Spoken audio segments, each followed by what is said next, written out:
Hello मंडळी, रुचकर रसायन ब्लॉग्समध्ये तुमचं स्वागत आहे। आज मी तुम्हाला बेसन गोळ्याची आमटी दाखवते। त्याला गोळ्याची आमटी म्हणतात। तर ती कशी करायची ती आपण आता पाहू। तर हे पीठ साधारण मी 1.5 भांडं घेतलेलं आहे बेसन पीठ, हे बघा। आणि आता त्याच्यामध्ये आपल्याला मसाले घालायचे। हळद एक 1.5 चमचा, छोटा चमचा आहे म्हणून 1.5 घातलाय। थोडंसं तिखट आपल्या आवडीनुसार, ते मी 1 चमचा, 2 चमचे घातले। त्याच्यानंतर गोडा मसाला जो मी स्वतः घरात बनवलेला आहे, गोडा मसाला मी घालते। छोटे 3 चमचे। हा गोडा मसाला मी स्वतः घरी बनवलेला आहे। तर ॲमेझॉनवरती आता मी विकण्यास ठेवत आहे। 8-10 दिवसांनी हा गोडा मसाला ॲमेझॉनवर लॉन्च होणार आहे। तो मी स्वतः बनवले, प्रीमियम क्वालिटीचे साहित्य वापरून, शुद्ध प्रतीचे, नॅचरल एकदम बनवले आणि केमिकल कोणतेही कलर्स नाही। तर असा शुद्ध प्रतीचा मी हा गोडा मसाला मी माझ्या हाताने घरगुती बनवलेला आहे। तुम्ही तो हे प्रॉडक्ट जरूर घेऊन बघा, जेणेकरून तुमच्या पदार्थांची चव 100% वाढेल। अगदी रुचकर होणारा इतका सुंदर गोडा मसाला मी बनवलेला आहे। तर तुम्ही तो जरूर ॲमेझॉनवरनं घ्या। जेव्हा ॲमेझॉनवरती विकायला ठेवीन तेव्हा ती लिंक मी व्हिडिओच्या खाली देईन आणि तुम्ही तेव्हा प्रॉडक्ट विकत घ्या। आता आपण हा गोडा मसाला घातलाय, तिखट, मीठ, हळद, आणि ह्याच्यामध्ये आता लसूण ही मी ठेचलेली 1 चमचा घालते, ही बघा, ती घालायची। 1.25 चमचा लसूण ठेचलेली घातली। लसूण ह्याच्यामध्ये मेन आहे, लसूण ठेचलेली बऱ्यापैकी घालायची। चिंच मी भिजत टाकली होती आधी 2 तास। त्याचा बघा छोटा पातेलीभर हा कोळ करून घेतलाय। साधारण मोठी 1 वाटी हा कोळ आहे चिंचेचा। आता याच्यामध्ये थोडासा घालायचा आहे आपल्याला,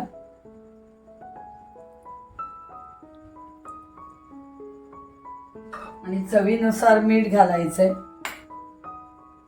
थोडंसं चवीनुसार मी मीठ घातलंय। आता आपल्याला हे पीठ कालवून घ्यायचंय।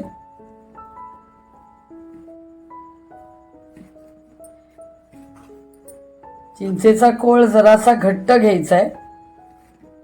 आधी ह्याच्यामध्ये आपल्याला हे सर्व मसाले कालवून घ्यायचे पिठामध्ये, म्हणून लागेल तेवढंच पाणी घालायचंय। त्याचे गोळे बनवायचे आहेत आपल्याला, म्हणून तर थोडं पाणी घालते। आपल्याला गोळे सोडता आले पाहिजेत असं ते बनवायचं आहे आपल्याला मिश्रण।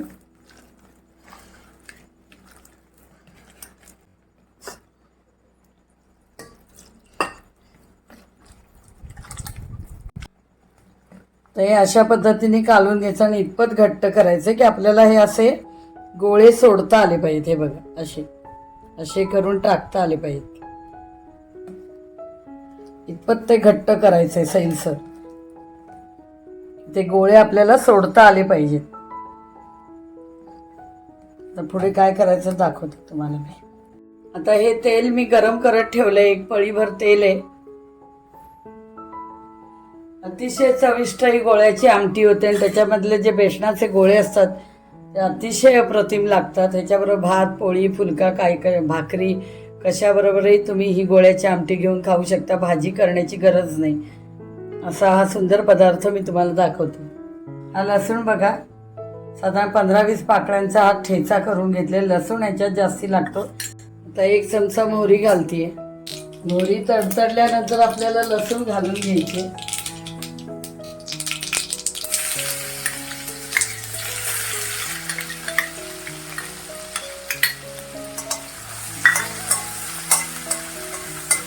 चांगली लालसर होऊन द्यायचे। साधारण गोल्डन ब्राऊन झाल्यावर आपल्याला मग हळद घालायची त्याच्यामध्ये। हळद आणि तिखट 1 चमचा हळद घालतीये आणि 1 चमचा तिखट घालतीये।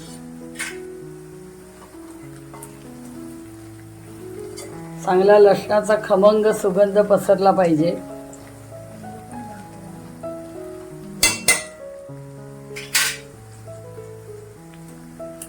थोडंसं हिंग घालायचंय, 1 चमचा। आता ह्याच्यावर हा जो चिंचेचा कोळ आहे हा या फोडणीवर घालायचा।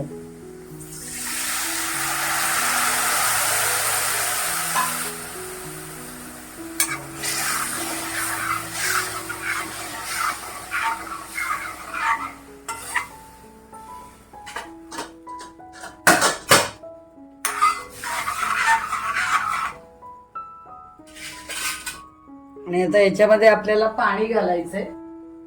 जेवढं तुम्हाला आमटी हवी आहे तेवढं पाणी, उकळी अशी आली की पाणी घालायचंय. चवीनुसार मीठ घालायचं. आपलं गोळ्यांमध्ये मीठ आहेच, आता ह्याच्यात चवीनुसार थोडं मीठ घालायचंय. अर्धा चमचा मीठ घातलंय मी.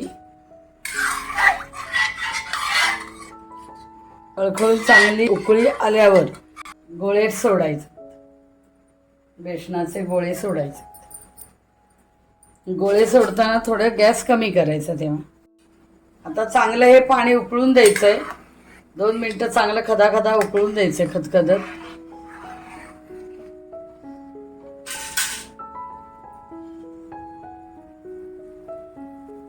चांगली उकळी आणायची आधी पाण्याला. आणि आता गॅस मी लो फ्लेम करते. आता आपल्याला हे आता गोळे सोडायचे आपल्याला. असं हातात घ्यायचे आणि अशा पद्धतीने छोटे छोटे घालायचे. हे बघा असे, हे असे गोळे घ्यायचे आपल्या असं बोटात घेऊन. हे बघा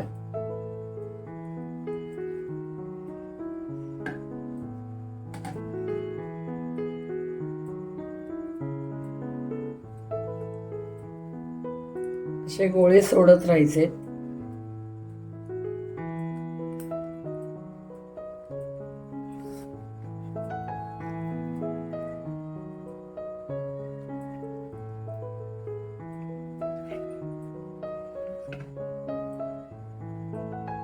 इतपत घट्ट पीठ पाहिजे. गोळे सोडता सहजपणे आले पाहिजे. ते बघा एकदम घट्ट पण नाही आणि सैल पण नाही. आणि ह्याच्यातलंच थोडंसं पीठ ठेवून द्यायचंय. गोळे कसे सोडतात ते दाखवले. आता थोडंसं हे मिश्रण मी ठेवलेलं आहे. आधी आपल्याला हे गोळे असे व्यवस्थित हलवून घ्यायचे.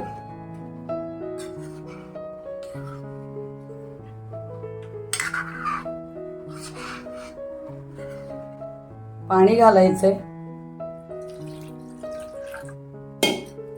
हे पीठ असं चांगलं पातळ करून घ्यायचंय आणि ते त्याच्यात घालायचंय आपल्याला.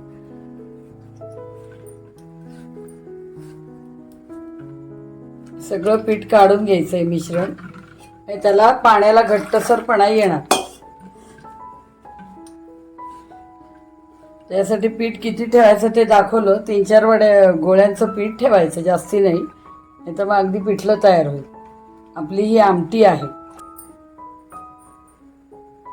आता हे जे आपण कालवलेलं मिश्रण पाणी ते आता ह्याच्यातही सोडायचं हळूहळू अशा पद्धत. आणि एकीकडे हलवत राहायचंय.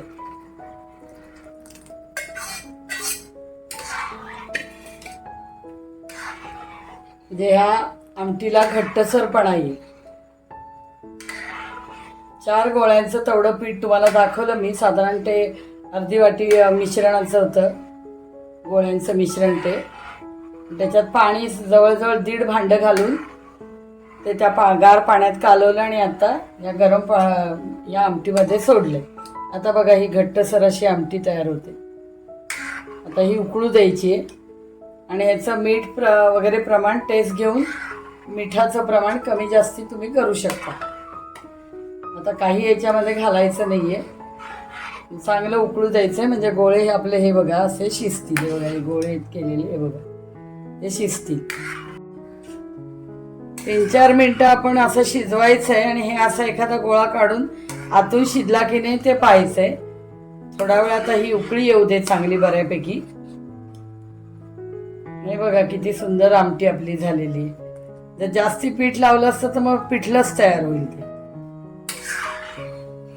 म्हणजे पीठ ठेवून त्याच्यात आपण जे गार पाणी घालून जे मिश्रण द्रावण बनवलं तर ते गोळ्यांचं मिश्रण कमीच ठेवायचं. आणि त्याच्यामध्ये 1.5 भांडं मी पाणी घातलं. आणि ह्याच्यात उकळत्या पाण्यामध्ये ते मी पाणी मिश्रणाचं घातल्यावर ही आमटी बघा अशी घट्टसर झाली. तुम्हाला वाटलं जास्ती घट्ट होतंय तर थोडं पाणी तुम्ही वाढवू शकता. राती वाढवायचं नाहीये, नाही तर पानसट आमटी होईल. मधनं असं हलवायचं आपल्याला. तर मला काही पाणी टाकावं लागलं नाही. अंदाजाने बरोबर ते पाणी झालं. तर तुम्हाला वाटलं हे घट्टसर होते तर थोडं पाणी वाढवू शकता. आणि इतपतच घट्ट पाहिजे बघा अशी.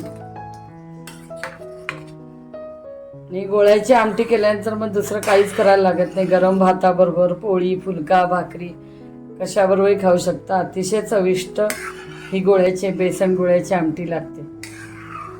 पावसाळ्यामध्ये तर ह्या गरमागरम गोळ्याची आमटी आणि भात अक्षरशः अप्रतिम लागतो. आणि साजूक तुपाची धार भातावर घ्यायची. अतिशय अप्रतिम हे जेवण खायला मजा आहे, जेवायला मजा येते. आता पाऊस लागेल ना, तुम्ही ही बनवा मी दाखवल्याप्रमाणे. आता मी एक गोळा काढून बघतेय शिजला की नाही बघू दे.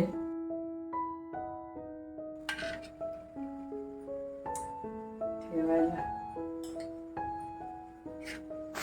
हे असं तुकडा करायचा आणि बघायचं खाऊन यातलं पीठ शिजलंय की नाही. अख्खा बेसन गोळा आहे बघा. आता हे गोळे आता ही गोळ्याची आमटी तयार झाली आहे बघा, किती सुरेख झाली. आता मी ही सर्विंग प्लेटमध्ये काढून दाखवते. आणि आता मी गॅस बंद करते. 3-4 मिनटं उकळत ठेवली, त्याच्यात ते शिजून जातात आपले. बघा आता गॅस बंद करते.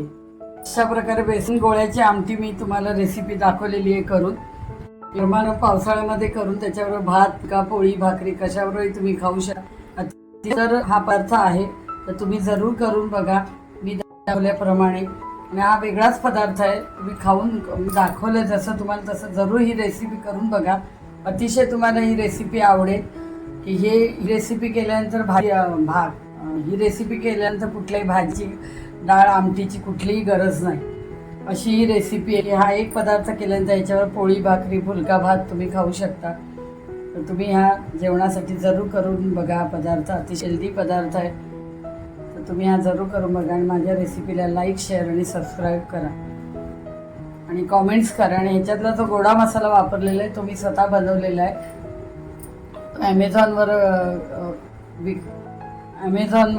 ॲमेझॉनवर विकायला ठेवत आहे. 8-10 दिवसात लॉन्च होईल. तर ह्याची जेव्हा लिंक व्हिडिओ खाली मी तुम्हाला जेव्हा येईल तेव्हा देणार आहे. तर ती लिंक क्लिक करून हे प्रॉडक्ट विकत घ्याल. 100% तुमच्या जी काही उसळी भाज्या मसाले भात वांग्याची भरली वांगी वांग्याचं भरीत ह्याच्यामध्ये सगळ्यात गोडा मसाला लागतो. बऱ्याच भाज्यांमध्ये गोडा मसाला लागतो. तर तो तुम्ही घेऊन बघा. तुमच्या पदार्थांची चव 100% वाढणार आहे. तर माझं प्रोडक्ट नक्की विकत घ्या. थँक्स.